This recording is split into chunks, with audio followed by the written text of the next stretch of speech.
Le grand jeu en termes de storytelling des conspirationnistes, c'est précisément de dresser une situation énigmatique à partir des phénomènes d'actualité en disant c'est très très bizarre, n'est-ce pas? Ils vous disent toujours, moi je ne donne pas de réponse, je ne pose que des questions, vous savez. Eh bien, ça veut dire quoi? Si je pose des questions, en réalité, ça montre la mauvaise foi que j'ai à vouloir décrire les phénomènes d'actualité comme plus énigmatiques qu'ils le sont en réalité. Le conspirationniste moderne et contemporain part des faits et se met à critiquer, non pas les faits, mais les versions officielles des faits. Le fait qu'ils soient officiels joue contre le compte-rendu. Aussi sérieux soit-il, il lui suffit d'être officiel pour être disqualifié. Les complotistes, pour eux, le monde est extrêmement simple. Il y a le noir et le blanc. Il n'y a pas de détails, il n'y a pas de nuances, il n'y a pas de petites choses à chercher par ailleurs. Tout est expliqué, tout est rationnel. C'est extrêmement simple, c'est le monde en BD. C'est super. Et le chef des complots, c'est toujours le même, donc c'est très facile à comprendre et à suivre. C'est très difficile pour eux de faire la part des choses et de décrypter ce qui se passe autour d'eux.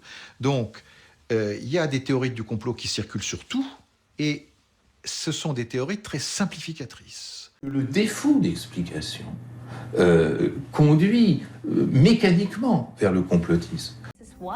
Le terme guerre de l'information vient de la mouvance conspirationniste, où on prétend depuis des années qu'une telle guerre existe, que la population mondiale est aveuglée et qu'une poignée de courageux essayent malgré tout de dévoiler la vérité. Ces gens dénoncent une guerre de l'information, mais en réalité, ils la pratiquent eux-mêmes. Ils appliquent une stratégie de la confusion.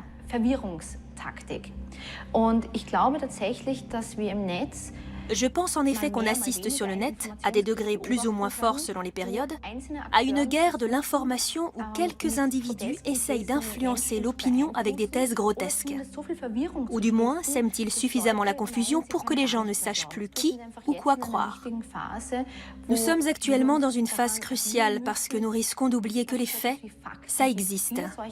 C'est un besoin inhérent à l'être humain d'avoir un sentiment de contrôle et de pouvoir anticiper et comprendre ce qui se passe.